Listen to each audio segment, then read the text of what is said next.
Isso, em nome de Jesus. Amém. Amém. Convido os irmãos para abrir as suas Bíblias em primeira carta de Pedro. Nós vamos continuar a carta de Pedro, esse que é o penúltimo, iniciando hoje o penúltimo capítulo da primeira carta de Pedro. 1 Pedro, capítulo 4, versos 1 ao 6. 1 Pedro 4, versos 1 ao 6.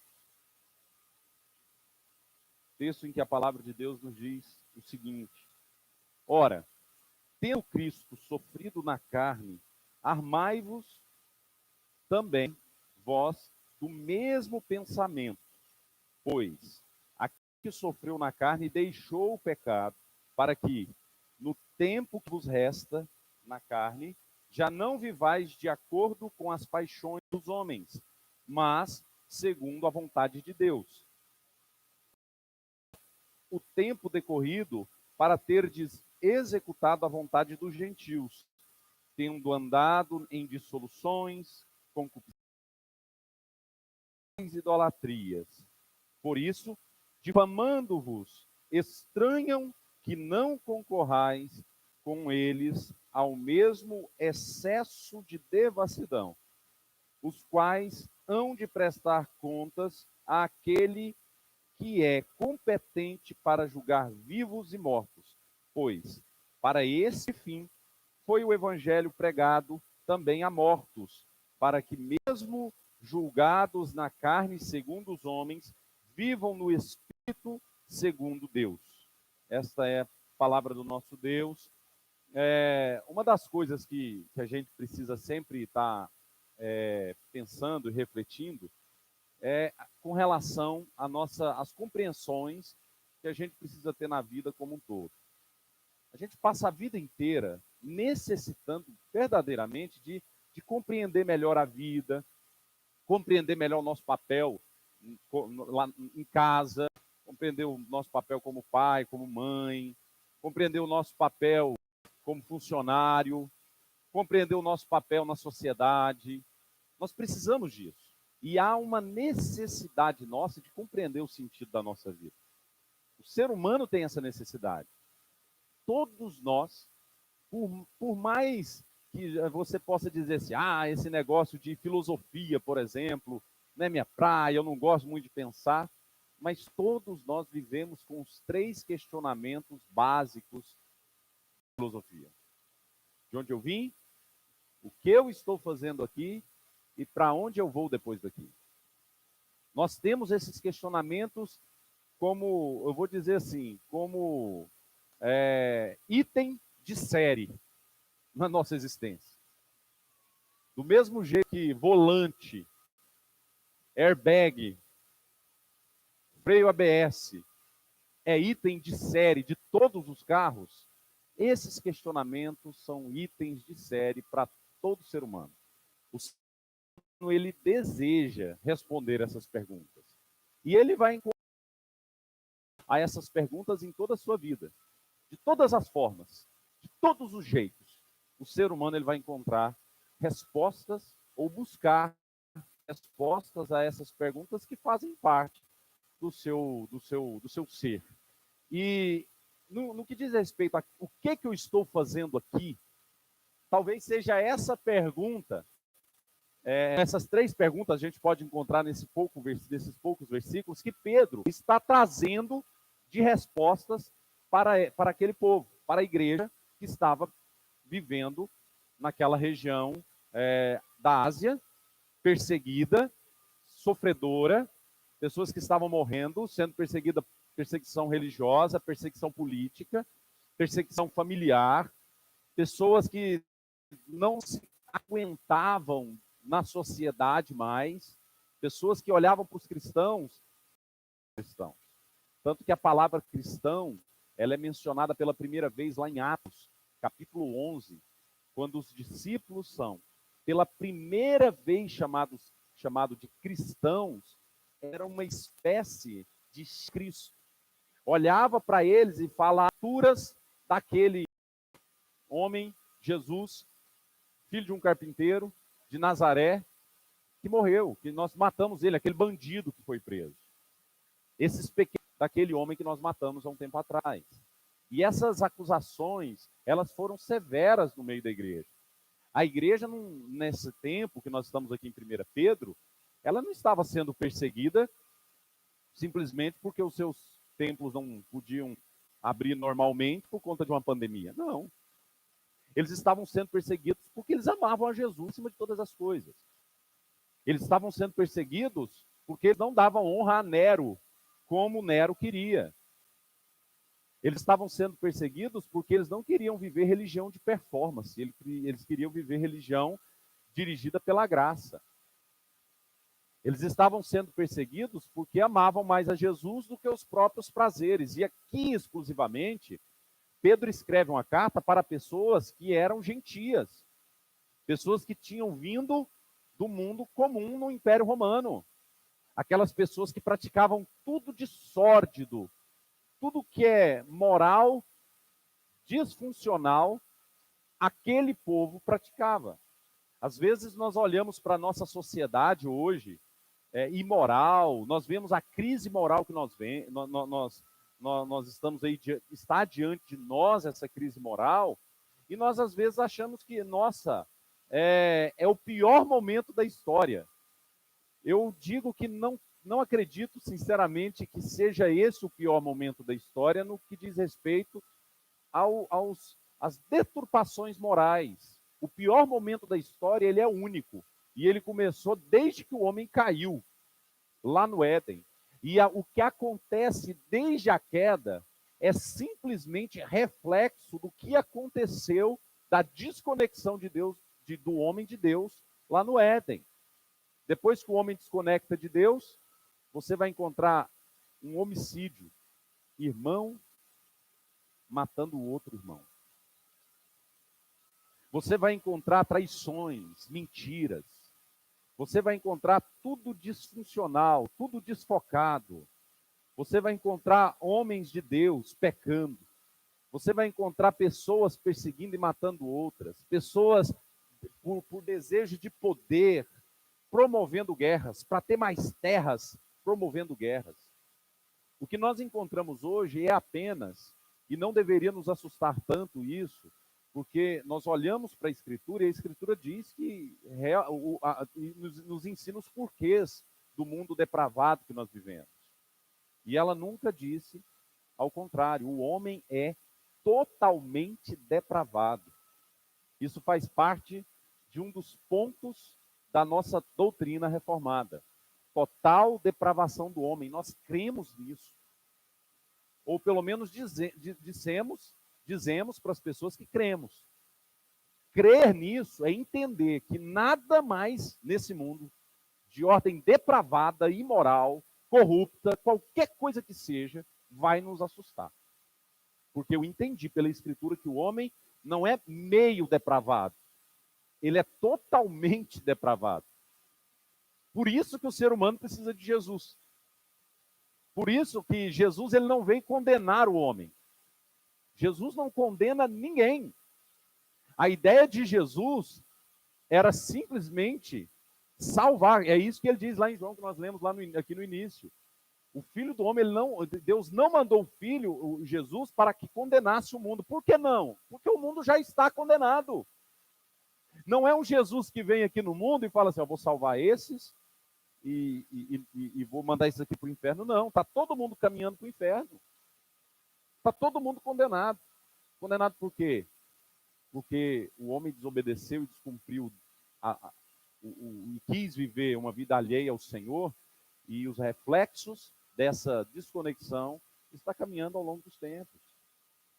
Quando a gente olha para esse texto que nós lemos, o que nós encontramos nesse contexto é um Império Romano onde imperadores promoviam orgias públicas. Eram pessoas que estavam entregues às bebedices, que não se aguentavam e andavam cambaleando pelas ruas. Eram pessoas que estavam se entregando a toda mentira para ter lucro. Eram religiosos naquele tempo da cultura judaica, religiosos que faziam de tudo para ter um lucro a mais. E lançavam até mão da mentira, sacerdotes fazendo isso. e como nós podemos viver, né? E quais são as compreensões, como igreja de Jesus, na nossa caminhada com Jesus, que olhando para esse texto, nós precisamos ter todo dia. Quais são as compreensões para entender o nosso chamado aqui, para entender o que estamos fazendo nesse mundo, para entender o que será no depois do aqui e agora? Quais são as compreensões que nós precisamos ter? Tudo na vida nós precisamos compreender muito bem. E na vida com Jesus e na caminhada com Jesus, você precisa muito bem compreender o seu papel no reino de Jesus. Você precisa disso. Mais do que tudo na vida, você precisa compreender, enquanto discípulo de Cristo, qual que é o teu papel nesse mundo desconectado de Deus. Você precisa compreender o seu papel. E esse texto nos apresenta, no mínimo, 3 compreensões elementares para a nossa vida. A primeira delas é que nós precisamos compreender, de fato, o que é ter a mentalidade de Cristo. Nós precisamos compreender isso. O que, afinal de contas, é ter a mente de Cristo? É pensar como Cristo. O que é isso? O que significa? Olha, o pastor está falando, o irmão falou, postou uma devocional, mandou uma devocional lá no Minutos com Jesus e falou que a gente tem que pensar como Cristo, nós precisamos ter uma mentalidade diferente, o mundo está diverso, o mundo está complexo, nós estamos vivendo tempo de incerteza e olha, gente, o pior momento do século XXI provavelmente será esse tempo que nós estamos vivendo.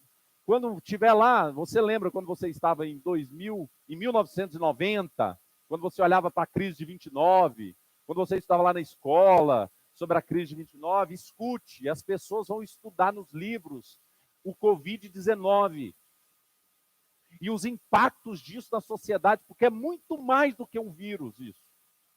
Isso está muito além de um vírus. Isso mexeu com a economia mundial, isso mexeu com tudo aquilo que se diz de segurança, isso mexeu com tudo aquilo que se diz sobre saúde, tudo mudou. Por isso que eu digo, né, nada do que foi será, eu não, né, uma música, nada do que foi será de novo do jeito que já foi um dia, porque tudo mudou. A igreja precisa repensar, nós enquanto discípulos de Cristo vamos ter que repensar muitas coisas. E como é ter uma mentalidade de Cristo, afinal de contas? Como é que eu posso ter uma mentalidade de Jesus nesse tempo que eu estou vivendo?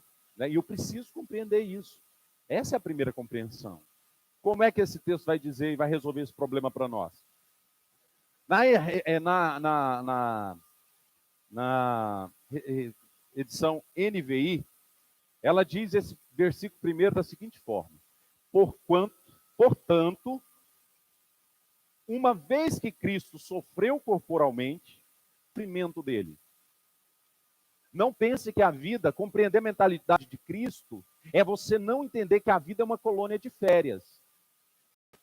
Compreender a mentalidade de Cristo não é achar que você está passando por essa vida surfando na grande onda da sua existência, não. Você tem que passar, se você é discípulo de Jesus, a primeira coisa que você tem que compreender, afinal de contas, por que ele sofreu tanto? Você não está numa colônia de férias. Nós não estamos numa colônia de férias. Nós compreendemos o chamado de Jesus para nós e ele nos traz uma mentalidade totalmente diferente. E a desse mundo tirando férias. Nós não estamos de quarentena no reino. Continuamos servindo o reino, com ou sem quarentena. A nossa mentalidade precisa mudar aí, e o texto vai dizer, né? Pois aquele que sofreu em seu corpo, ele rompeu com o pecado. Olha só a mentalidade de Cristo. Sofrimento, não é fácil a vida, não seria fácil o ministério de Jesus.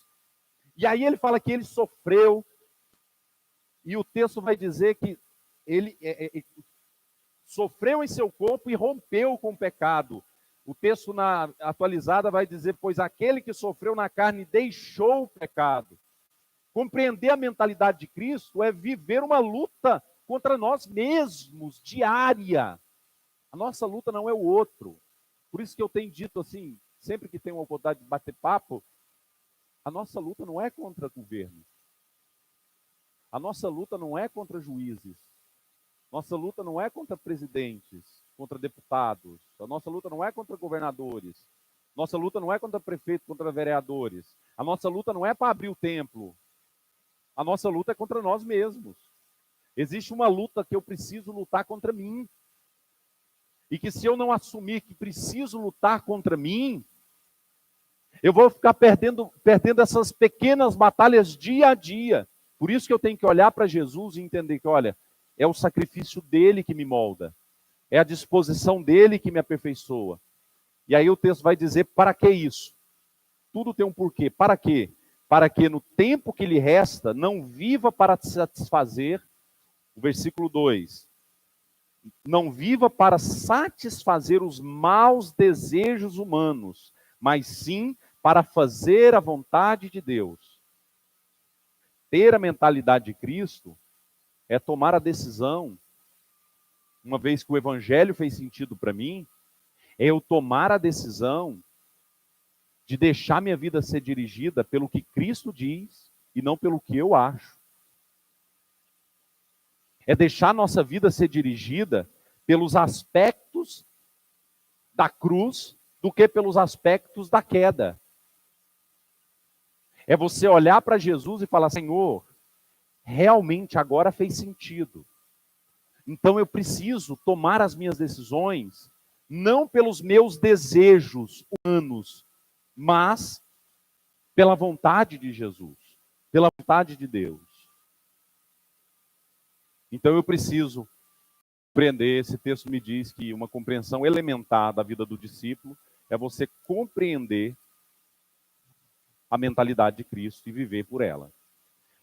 Uma segunda compreensão que esse texto nos mostra, e talvez ela ela completa a primeira, é que se por um lado eu preciso compreender a mentalidade de Cristo, que eu tenho que viver pela mentalidade de Cristo, por outro, eu preciso compreender ainda mais do que eu fui realmente liberto.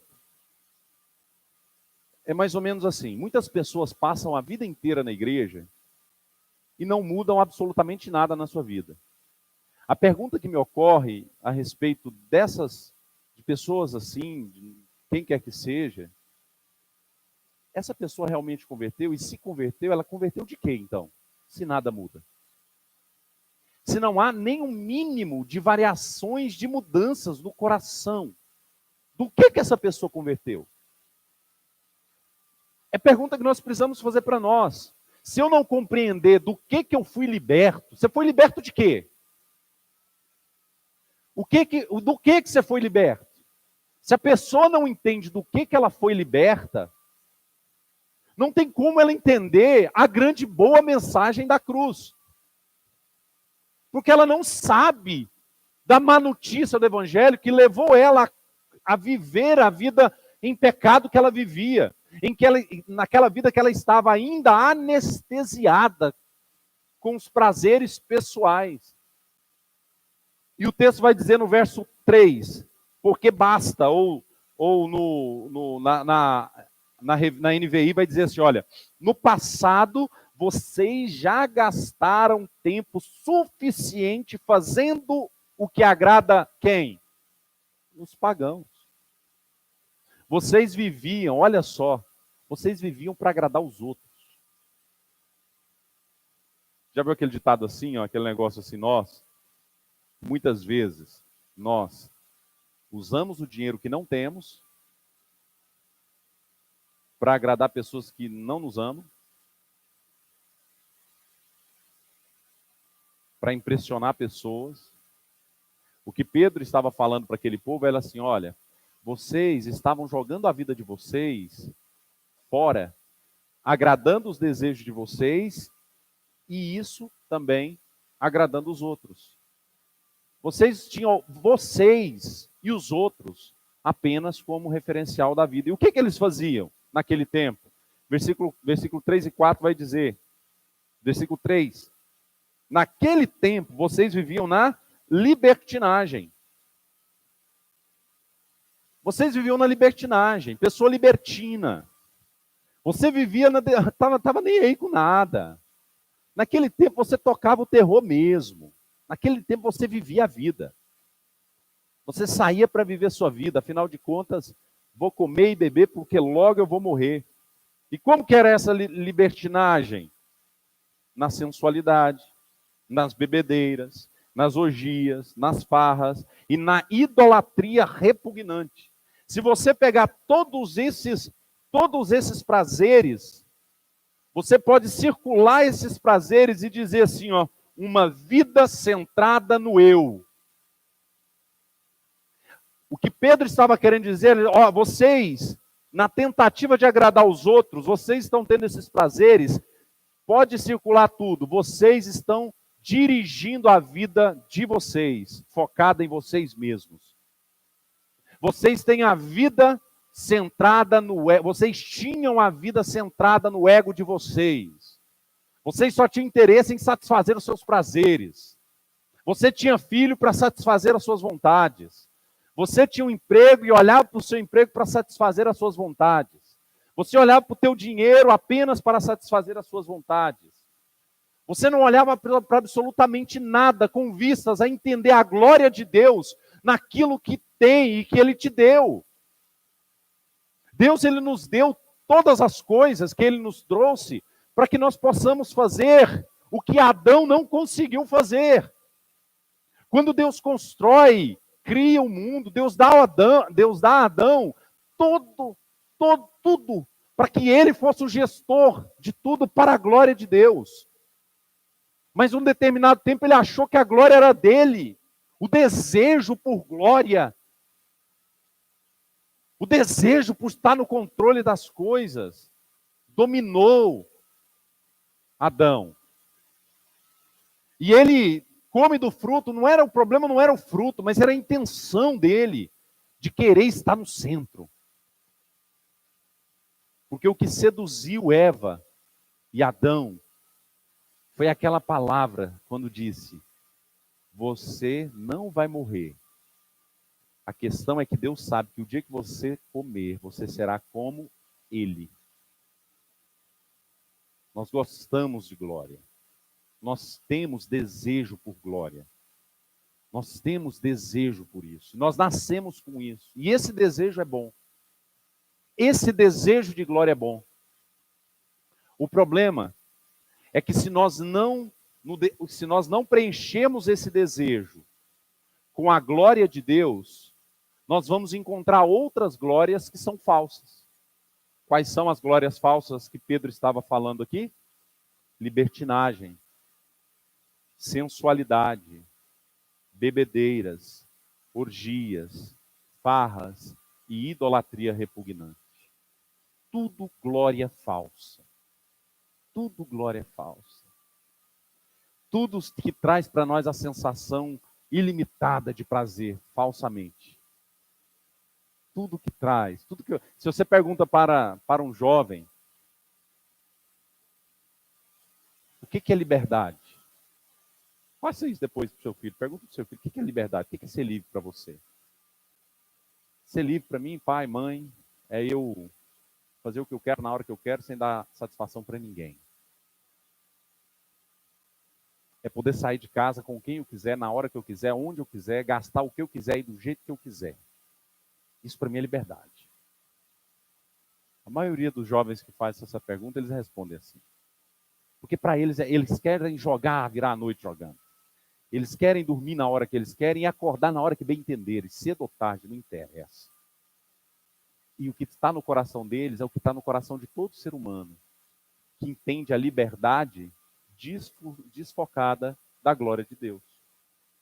A liberdade que a Bíblia nos chama a ter é aquela liberdade que eu posso assim, eu posso dizer não para o pecado agora. Pequei. Agora eu tenho a liberdade de me achegar diante de Deus por meio de Jesus. Essa liberdade eu não tinha, mas agora eu tenho a liberdade. Eu posso arrepender, crer e obedecer. Valsa cristã.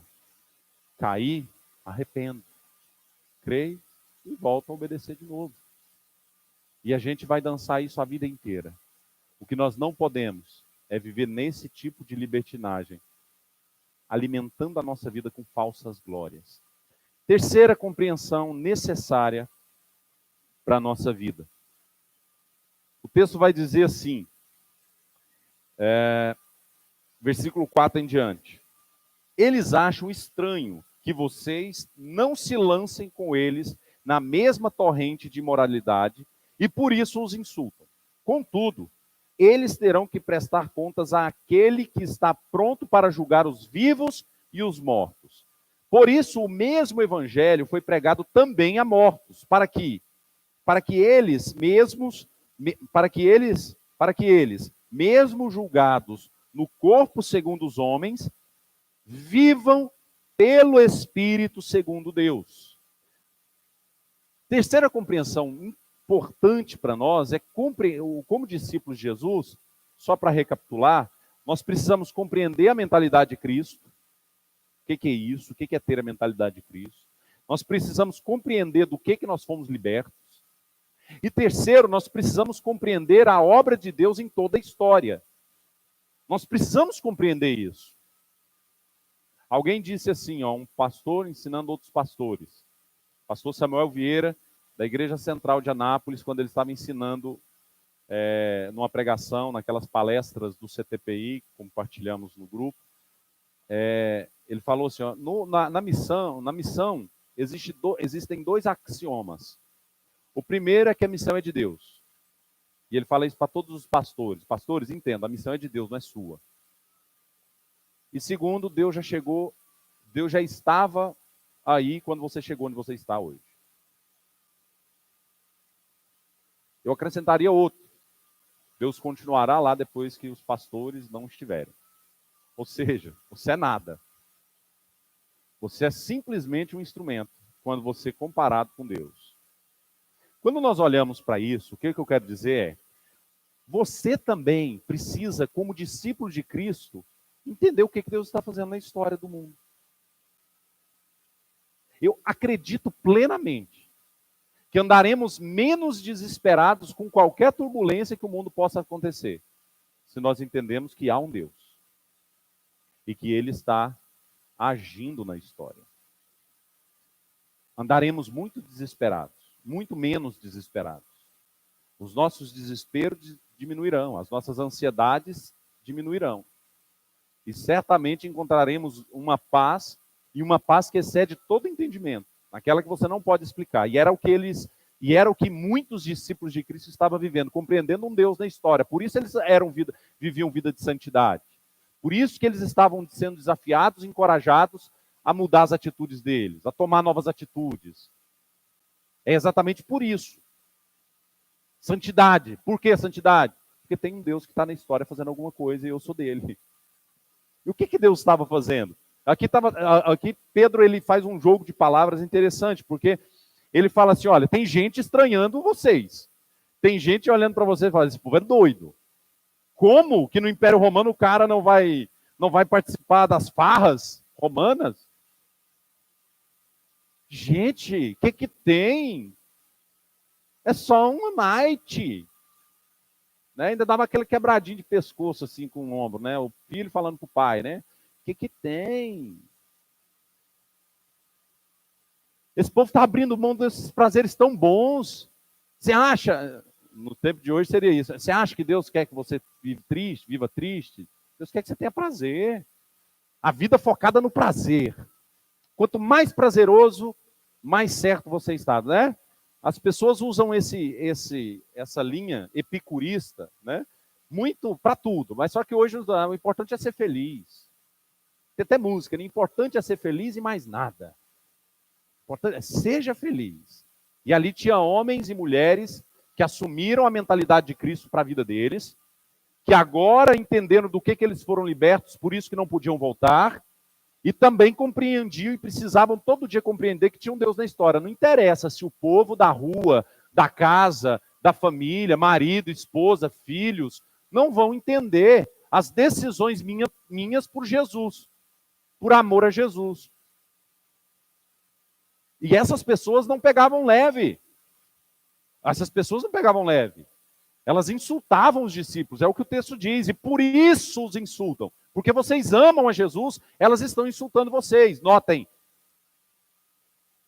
Notem isso. Os insultos não era porque o crente lá era intransigente. E aqui nós podemos abrir um parêntese fantástico. Existem muitos crentes sendo insultados justamente porque é intransigente, chato pra caramba, não exala o bom perfume de Cristo, não fala com amor, mesmo que seja duramente, mas ainda que seja uma palavra dura, ela precisa ser cheia de amor.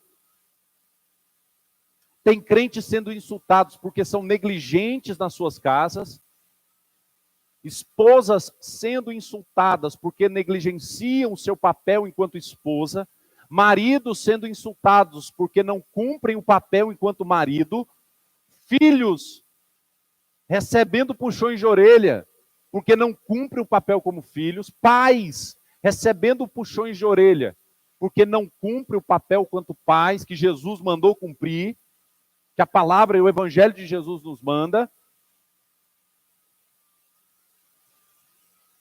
Funcionários, patrões sendo insultados e processados por erros.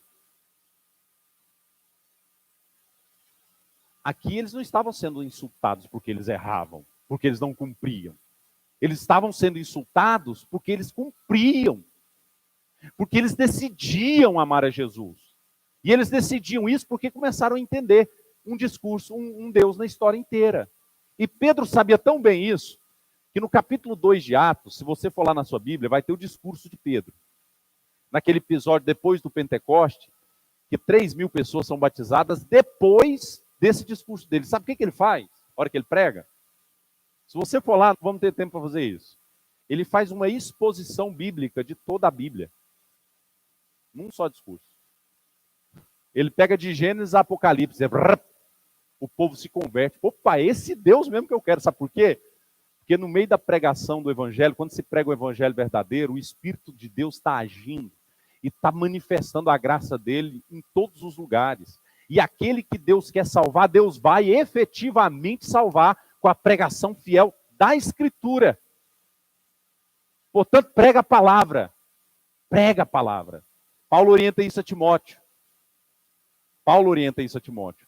O que Pedro tinha de evidência ali? Ele sabia de um Deus, da obra de Deus na história. Tanto sabia que ele usa o texto quando ele diz assim: contudo, eles terão que prestar contas àquele que está pronto para julgar vivos e mortos.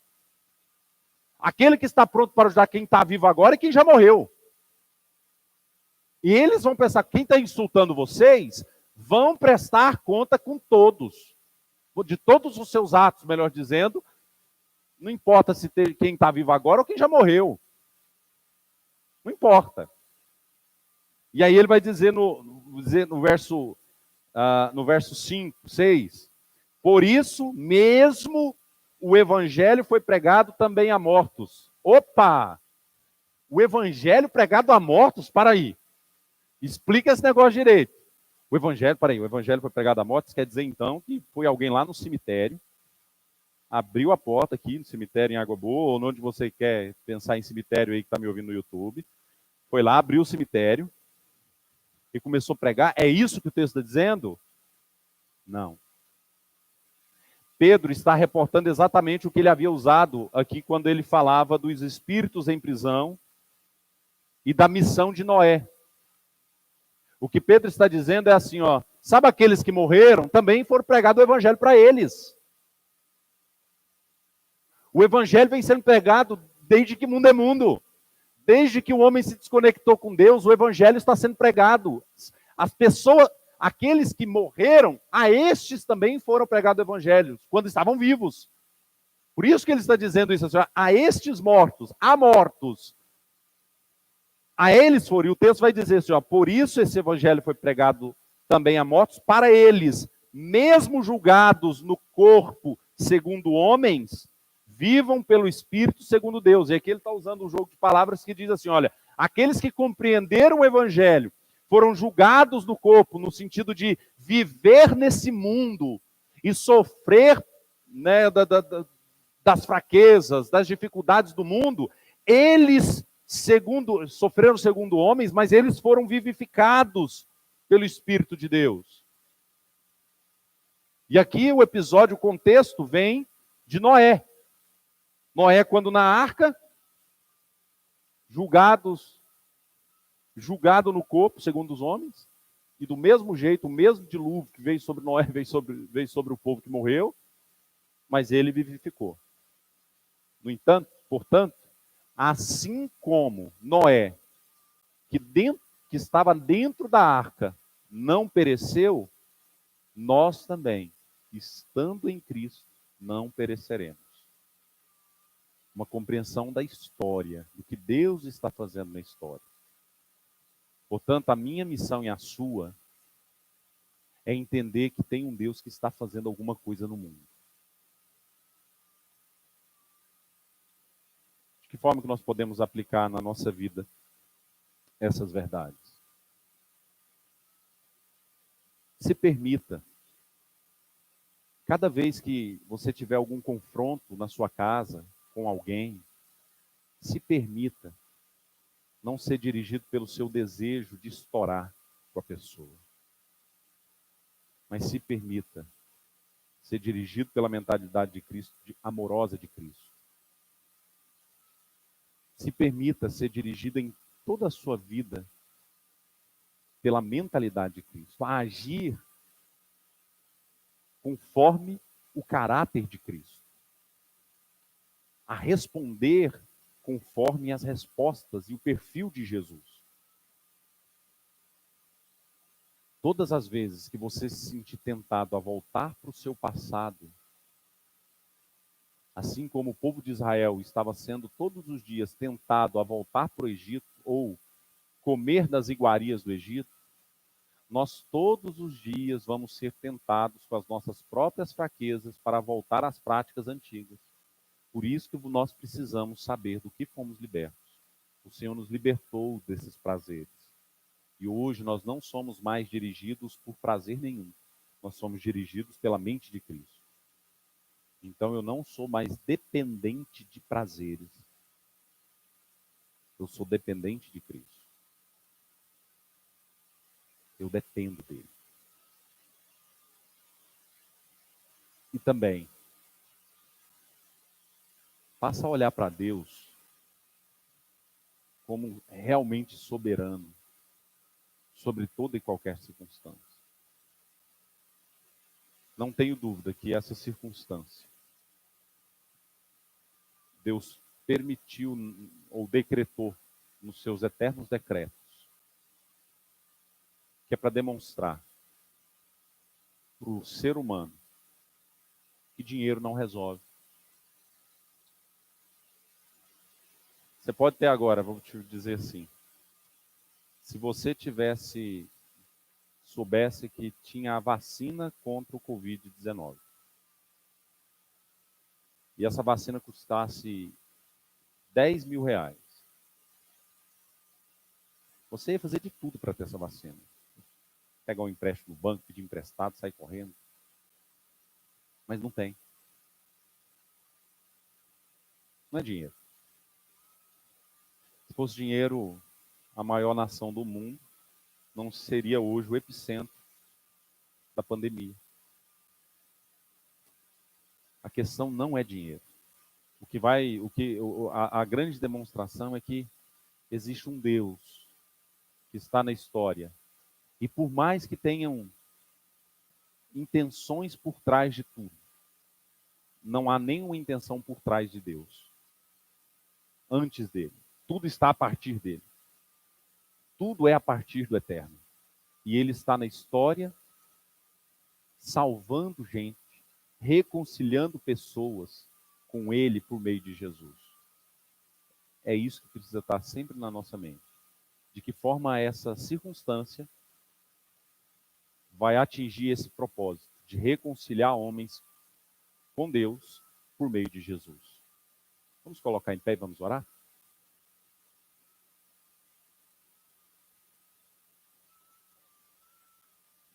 Deus, em nome de Jesus, eu quero agradecer ao Senhor, ó Deus, pela tua bênção, pela oportunidade de estarmos juntos mais uma vez. Obrigado por cada irmão que pôde estar aqui conosco. Agradeço ao Senhor por cada um deles, mas te agradeço por cada pessoa que nos acompanhou também nas redes sociais. Que o Senhor abençoe, que o teu Espírito Santo esteja promovendo paz, esteja promovendo vida na vida de cada uma dessas pessoas.